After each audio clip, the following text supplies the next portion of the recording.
ಹಳೆಯಂಗಡಿ ಪಂಚಾಯತ್ನ ಯಾವುದೇ ಕಾರಣಕ್ಕೂ ಸೂಪರ್ ಸೀಡ್ ಮಾಡಲು ಸಾಧ್ಯವಿಲ್ಲ ಎಂದು ವಿಧಾನ ಪರಿಷತ್ ಸದಸ್ಯ ಐವನ್ ಡಿಸೋಜಾ ಹೇಳಿದರು. ಅವರು ಹಳೆಯಂಗಡಿ ಕಾಂಗ್ರೆಸ್ ಬ್ಲಾಕ್ ಆಫೀಸ್ನಲ್ಲಿ ನಡೆದ ಪತ್ರಿಕಾಗೋಷ್ಠಿಯನ್ನು ಉದ್ದೇಶಿಸಿ ಮಾತನಾಡಿ, ಸೂಪರ್ ಸೀಡ್ ಮಾಡಲು ಕಾನೂನು ಇದ್ದರೂ ಕಾನೂನನ್ನು ದುರ್ಬಳಕೆ ಮಾಡಲು ಸಾಧ್ಯವಿಲ್ಲ. ಪಂಚಾಯತ್ನಲ್ಲಿ ಕಳೆದ 8 ತಿಂಗಳಿನಿಂದ ಪಿಡಿಒ ಇಲ್ಲದ ಕಾರಣ ಸಭೆ ನಡೆಸಲು ಸಾಧ್ಯವಾಗಿಲ್ಲ.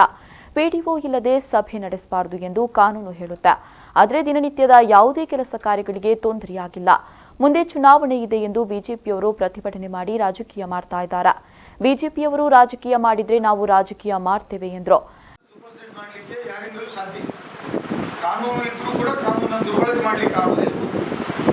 ಎರಡನೇದು, ಪಂಚಾಯತ್ನಲ್ಲಿ 8 ತಿಂಗಳಿಂದ ಪಿಡಿಒ ಇರಲಿಲ್ಲ. ಪಿಡಿಒ ಇಲ್ಲದ ಕಾರಣಕ್ಕಾಗಿ ಸಭೆ ಮಾಡಲಿಲ್ಲ ಅಂತ ಒಂದು ಕಾರಣ. ಪಿಡಿಒ ಇದ್ದಿದ್ದು ಸಭೆ ಮಾಡಲಿಕ್ಕೆ ಸಾಧ್ಯ ಆಗುತ್ತೆ. ಡೇಟ್ ಕೊಟ್ಟರೆ ಪಿಡಿಒ ಹೇಳ್ತಾರೆ ನಾನಿಲ್ಲ. ಪಿಡಿಒ ಇಲ್ಲದೆ ಸಭೆ ಮಾಡಬಾರ್ದು ಅಂತ ಕಾನೂನು ಒಳಗಡೆ. ಮತ್ತೆ ದಿನನಿತ್ಯದ ಕಾರ್ಯಕ್ರಮಗಳಿಗೆ ಯಾವುದೇ ತೊಂದರೆ ಆಗಿಲ್ಲ. ಲೈಸೆನ್ಸ್ ಇರ್ಬೋದು, ಜನರ ತೊಂದರೆಗಳಿರ್ಬೋದು, ಕುಡಿಯುವ ನೀರು ಇರ್ಬೋದು, ಎಲ್ಲದಕ್ಕೂ ಅಟೆಂಡ್ ಮಾಡಿ.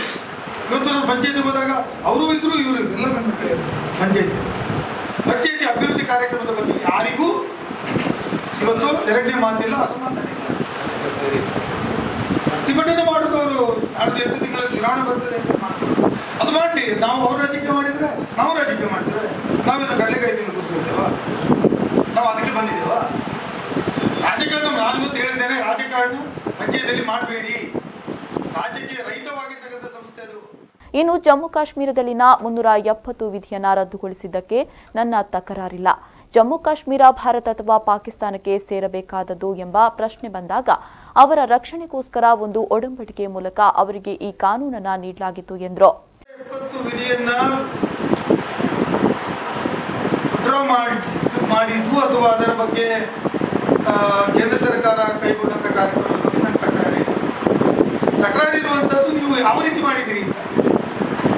ಈಗ ಜಮ್ಮು ಕಾಶ್ಮೀರಕ್ಕೆ ಸ್ಪೆಷಲ್ ಸ್ಟೇಟಸ್ ಕೊಟ್ಟಿರ್ತಕ್ಕಂಥದ್ದು ಒಂದು ಒಡಂಬಡಿಕೆ ಮೂಲಕ ಅವರು ಭಾರತಕ್ಕೆ ಸೇರಬೇಕು, ಪಾಕಿಸ್ತಾನ ಜೊತೆ ಇರಬೇಕು ಅನ್ನೋ ಪ್ರಶ್ನೆ ಬಂದಾಗ ಅವರ ಹಕ್ಕುಗಳಿಗೆ ರಕ್ಷಣೆ ಮಾಡೋದಕ್ಕಾಗಿ ಕೊಟ್ಟಿರ್ತಕ್ಕಂಥದ್ದು. ಅವರ ಮೌಲ್ಯಗಳು, ಅವರ ಸಂಸ್ಕೃತಿಯನ್ನು, ಅವರ ಭಾಷೆಯನ್ನು ಉಳಿಸೋದಕ್ಕೋಸ್ಕರ ಈ ಸ್ಪೆಷಲ್ ಪ್ರೊವಿಷನ್ ಅನ್ನು ಮಾಡಿ 370 ಅನ್ನು ಮಾಡಿ ಕೊಟ್ಟಿರ್ತಕ್ಕಂಥದ್ದು. 2000 ವರ್ಷಗಳ ಚರಿತ್ರೆ ಇದೆ.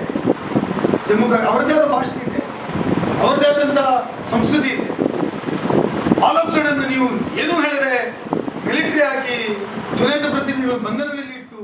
ಈ ಸಂದರ್ಭ ಕೆಪಿಸಿಸಿ ಅಧ್ಯಕ್ಷ ಎಚ್ ವಸಂತ್ ಬೆರ್ನಾಡ್, ಜಿಲ್ಲಾ ಮಹಿಳಾ ಕಾಂಗ್ರೆಸ್ನ ಅಧ್ಯಕ್ಷೆ ಶಾಲೆಟ್ ಪಿಂಟೋ, ಮುಲ್ಕಿ ಬ್ಲಾಕ್ ಕಾಂಗ್ರೆಸ್ನ ಅಧ್ಯಕ್ಷ ಧನಂಜಯ ಮಟ್ಟು, ಮಹಿಳಾ ಕಾಂಗ್ರೆಸ್ ಅಧ್ಯಕ್ಷೆ ಪದ್ಮಾವತಿ ಶೆಟ್ಟಿ ಮತ್ತಿತರರು ಉಪಸ್ಥಿತರಿದ್ದರು.